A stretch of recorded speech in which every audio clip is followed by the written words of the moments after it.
Foi. Oi, gente, tudo bem? Eu sou a Mayara, sou aluna do Podneto, aqui com a Nicole. Fala aí, Nicole. Oi, gente, tudo bem? E hoje, para iniciar o nosso primeiro episódio do MesaCast, nós temos uma convidada muito especial, começando aí com chave de ouro, a nossa diretora, Eliette. Oi! Tudo bem, Oi, Eliette? tudo bom? Bom, vocês podem ver que a gente já está iniciando com a moral lá em cima, né? Com a diretora da nossa escola. Para iniciar já aqui, né, eu já quero saber a sua carreira aí, né? Você agora é diretora, mas eu sei que você já foi professora. Quero saber quando foi que você entrou na faculdade, se formou, até chegar aqui como diretora da nossa escola. Nossa, mas eu vou ficar aqui o resto do dia. Vou contar para vocês como eu entrei na educação. Quando eu era criança, eu queria muito ser professora. Né? Eu queria ser médica e tal, mas eu queria ser professora. Eu ensinava os gatos, eu ensinava a minha irmã, ensinava os coleguinhas, brincava de escolinha, né? Tinha muita história de brincar de escolinha que a gente não ouve mais. Mas enfim, você vai ficando adulto, as coisas não acontecem do jeito que você quer. Então, um belo dia, naquela época a gente arrumava emprego olhando no jornal, né? Hoje não tem mais isso, né? Era diferente. Então, aí eu olhei no jornal, estava desempregada, e vi lá que tinha um local onde precisava de uma atendente, uma escolinha de informática, que ficava dentro de uma escola do Estado, e elas trabalhavam ali prestando serviço para o pessoal do Estado, então tinha ali uma situação. Bem, fui lá, em Vila Velha. Cheguei lá, eu já sabia que eu não ia ser contratada, porque eu achava que era uma entrevista para atender as pessoas, né? Eu estou querendo um curso de informática, está atendendo. Mas ele fez tanta pergunta técnica que eu pensei, não vai acontecer. Eu entendi, será que ele quer que eu seja professora de informática? E ele trocou os nomes, não é possível. Saí de lá muito triste. Aí o que eu fiz? Eu saí de lá, só que em vez de ir embora para casa triste, eu tinha uma escola. Falei, eu vou entrar aí. O portão estava aberto, eu fui entrando. Ninguém falou nada, fui entrando. Aí quando chegou lá dentro da escola, tinha uma pessoa sentada dentro de uma sala, que hoje eu sei que era uma professora, sentada na sala dos professores no horário de almoço. Por isso a escola estava vazia, né? O pessoal estava limpando. Aí olhei para a cara daquela pessoa e disse assim, como é que você foi parar aí? Você arrumou esse emprego como? Assim, do nada. Aí ela, como que eu vim dar aula aqui? Aí que eu fui entender, a professora, como que você foi dar aula aí? Eu fui lá na superintendência. É mesmo? E fica onde? Ela, você mora onde? Eu falei, moro em Caiacica. Fica em tal lugar, a superintendência era pertinho da minha casa. Aí fui para esse lugar, cheguei lá, aí cheguei na superintendência, a mulher perguntou assim para mim, você é formada em quê? Eu falei, nada. Nossa, situação. Aí, e nada. Não, mas você não tem um curso? Eu falei, eu tenho um curso de inglês, de pelo menos 300 horas, ela não tem mais de 500 horas. Não, peraí que eu vou te dar uma escola. E aí, naquela época, não tinha tanto professor de inglês, tinha muito pouca gente formada em letras em inglês, então quem tinha cursinhos acima de 300 horas conseguia trabalhar, né? Pegando algumas aulinhas que sobravam, né? E aí eu comecei a trabalhar com professora de inglês, e foi assim que eu entrei. Que beleza? Você é formada em matemática, não é? Em matemática. E ano que você entrou na faculdade? Eu quero saber tudo. Eu entrei com 25 anos, e entrei em 2001. Por quê? Porque me convenceram, eu era uma escola pública, nem estudante estadual. Eu era uma escola pública, me convenceram que eu sendo aluna de escola pública, a faculdade não era para mim. Eu acreditei. Então eu acreditei e não nem tentei entrar, porque não era para mim, então não preciso. E depois quando eu fiz 24 anos, mais ou menos, eu falei, eu quero tentar, eu quero fazer esse negócio. Porque eu comecei a dar aula, né? E os professores falaram, não, isso é para você, vai lá, faz o curso, faz letras em inglês, né? Aí eu falei, mas que letras não é para mim, não. Aí eu fiquei em dúvida entre matemática e química, mas acabei optando por matemática. O mesmo tanto que eu gosto de matemática, eu gosto de química. Aproveitando a ênfase de toda essa questão de você ter virado diretora, de você já ter sido professora, como que é a gestão com os professores? Porque você trouxe pra gente que, por você ser aluna de escola pública, não era para você a faculdade. Como é que você lida assim, com os professores? Qual que é a direção que os professores eles têm para nós, hoje? A orientação? Como alunos, isso. Não, na verdade me convenceram que a faculdade não era para mim, a faculdade é para todos. Né? Porque as pessoas com quem você convive, às vezes nem sempre elas têm informação suficiente, elas pensam assim e te induzem a isso. Mas só para esclarecer o primeiro ponto. Agora, o que a gestão faz de projeto junto aos professores? A gente, quando faz reunião de líderes, a gente sempre fala, olha, tem duas coisas que não podem acontecer na escola. Uma é você ser maltratado, de nenhuma forma. E a segunda coisa é você não ter aula. Porque para passar no vestibular, que agora você fala Enem, que não é época vestibular, né? Então, para passar na prova do Enem, para o curso que você almeja, você precisa estudar. E para estudar, você precisa ter aula. Então, vocês não podem se conformar em chegar numa aula e o professor está lá fingindo que dá aula, porque ele sabe a diferença de um professor estar dedicado, passando conteúdo, está cobrando. Geralmente ele não é muito amado, né? Mas aquilo é o trabalho dele. Aquilo é o que vai fazer você ter sucesso nessa prova. Entende? Então, essa é a primeira orientação que a gente dá.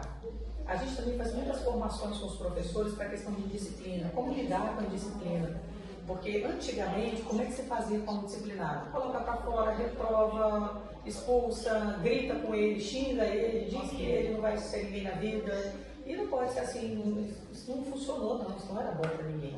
E isso mudou. Então essa formação, essa mudança também é passada dos professores. Como lidar com a indisciplina, né? Porque antes tínhamos a palmatória. Como é que lidava com a indisciplina? Pega o menino, taca o retinho, né?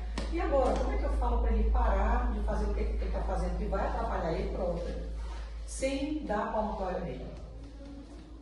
Então a gente precisa de uma técnica, de uma forma de trabalho, e todo esse trabalho também é passado, que é inclusive as metodologias de educação integral. E como professora, né? Queria saber se você tem alguma lembrança marcante, seja ela boa ou ruim, quando você dava aula, né? Como é que era a Eliette professora? Meu Deus, a Eliette professora era muito pauleira. Eu era muito dura com os alunos, num bom sentido, claro, assim, de cobrar bastante. Teve um período triste, porque teve um período entre 2009 e 2011, ali aqueles anos de 2009, 10 anos mais ou menos, foi um período que eu precisei tomar muitos alimentos controlados. Então, quando eu me encontro, e raramente encontro, mas quando eu encontro alunos dessa época, eu vergonha, porque eu acho que eu fui uma péssima professora nesse período. Entende? Eu não tinha condições de dar aula e também não tinha condições de falar assim para o médico, bem, você sabe que eu não estou conseguindo dar aula, né? Então, quer dizer, a equipe sabia, mas não podia me dizer com medo de haver um processo, porque isso existe. Eu não tinha condição suficiente para pedir o atestado e não tinha ninguém me apoiando, e os alunos sofreram as consequências. Não foram anos muito bons, foi um momento triste. Mas depois disso, eu lembro que em 2012, 2013, não sei, eu resolvi que os alunos tinham que fazer a prova do Enem. Eu passei 400 exercícios. Meu Deus. Vamos fazer o Enem. Peguei 400, eu lembro desse número, 400 exercícios, foi isso mesmo que eu fiz. Acho que foi 2013, se eu não me engano. Entendeu? Mas foi bem interessante, porque eu sempre fiz feira de matemática também, que era bastante interessante. Os alunos ficavam assim, os professores, na verdade, reclamavam. Agora os alunos estão focados no exercício de matemática e não fazem mais nada na vida, só fazem matemática. Então, acho que eu causei alguns transtornos. Mas eu acho que foi bom, assim, de certa forma, foi uma experiência. Depois a gente, claro, não continuou com isso porque é um absurdo. Mas depois a gente foi ajustando, sabe? Eu gostava muito de dar aula. Eu gosto muito de dar aula até hoje. Você tem saudade de dar aula, assim? Às vezes tenho, mas acaba não ficando com tanta saudade. Por exemplo, de manhã tem um projeto que a gente faz com alguns alunos que tem mais dificuldade, matemática, né? Então, eu vou lá e dou aula para eles. Essa semana eu não entrei lá, eles estão perguntando para mim, não. Aí eu acabo dando aula porque dou aulão, ano passado dei aula no terceiro ano. Inclusive, quando for no terceiro ano, eu quero ter uma aula com a Eliette, gente. Já estou cobrando aqui. Não quero sair daqui sem ter uma aula com a Eliette. Agora, sobre os... Amiga, me ajuda, esqueci. Sobre o... gente, calma que eu esqueci. O que uma diretora faz? Porque a gente sabe que tem muitas coisas, né? Parece que assim, desde o respirar que o aluno dá dentro da escola até assim, sair, né, do horário da saída, mas também é muito mais por trás. Por exemplo, quando você falou sobre passeio de escola, você falou que é uma burocracia até para pegar ônibus para os alunos saírem. Eu queria saber o que é tipo por trás que a gente não sabe, porque já falando aqui, não sei se você sabe sobre isso, mas tem muito estereótipo assim, que o diretor só tá lá para mandar e ele não faz mais nada, ele só tá lá para dar ordem. Porque a gente sabe muito bem que existe uma hierarquia e assim como aqui na escola, os professores, coordenação, existe alguém acima de você. Sim. Então. Quem está acima de mim é a superintendente de Cariacica, a Carolina Júlia, e acima dela está o secretário de Educação, o Vitor De Ângelo, e acima dele o Renato Casagrande, que é o nosso governador. A hierarquia funciona mais ou menos assim. Então, nosso trabalho não é pouco, é muita responsabilidade, muita pressão. Por quê? Se fosse um trabalho tão fácil assim, daqui da minha mesa eu só mando e as pessoas fazem como se fosse no exército, não é assim que funciona. Porque se fosse assim, todo mundo ia querer ser diretor. Você acha que todo mundo quer ser diretor? Porque existe uma responsabilidade, existe uma forma de trabalhar que as pessoas às vezes não querem.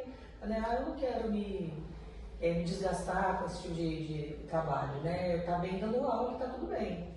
Então, assim, o trabalho da direção, ele tem três tipos de gestão. É a gestão administrativa e financeira, a gestão pedagógica e a gestão de pessoas. A administrativa e financeira dá bastante trabalho. Então, por exemplo, vamos pegar aqui um papelzinho aqui. Esse daqui, por exemplo,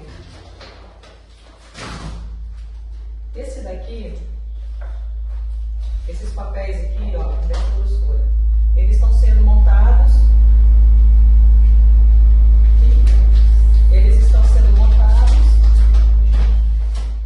Acho que é o papel que estava dando uma diferença.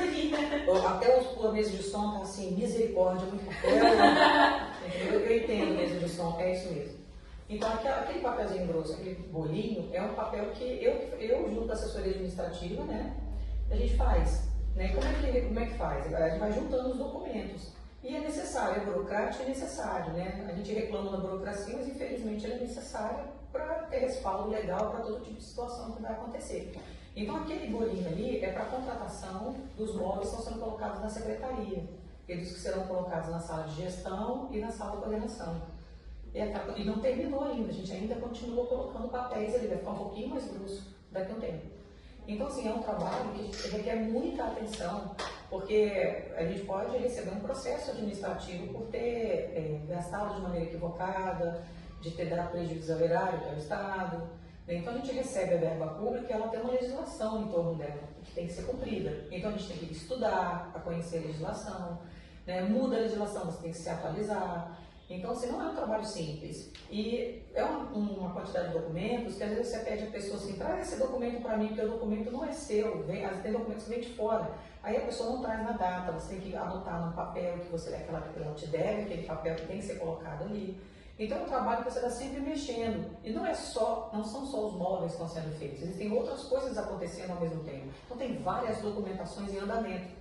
E eu toda hora estou lá colocando, esse aqui está faltando o quê? Esse está faltando o quê? E esse está completo? Pode pagar? Está certo? Tem que revisar tudo para ver se realmente não falta nada. Então, essa é só a financeira. A administrativa também é a questão do RH, dos professores, de você não fazer um pagamento de um professor que não está trabalhando.